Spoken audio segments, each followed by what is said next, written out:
Bueno, Maria Vicente, que agraïm que dongui la cara en aquests moments tan difícils, perquè ha quedat eliminada d'una manera molt cruel, 3 persones amb la mateixa marca, estaves al final i al final estaves en l'últim salt, abans de l'últim salt estaves per passar i en l'últim salt t'has quedat fora i bueno, volíem saber una mica com estàs anímicament i com afrontaràs això.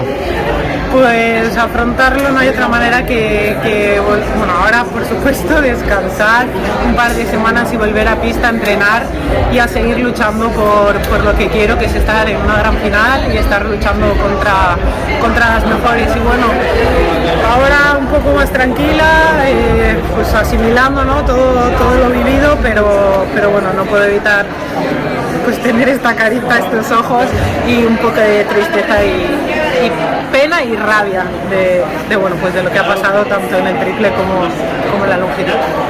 Al cap i a la fi hi hauria que pensar en lo positiu, no? Que és el que al final els atletes al final sempre heu de fer. Has passat una temporada difícil després d'una lesió, has vingut aquí al Mundial, has fet 2 proves, t'has classificat i ara has fet un 14-13, que és un bon salt.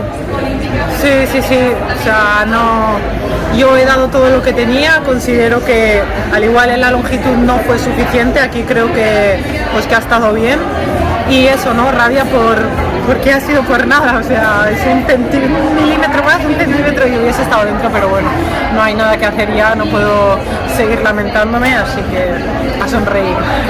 Moltes gràcies per atendre'ns. A ti.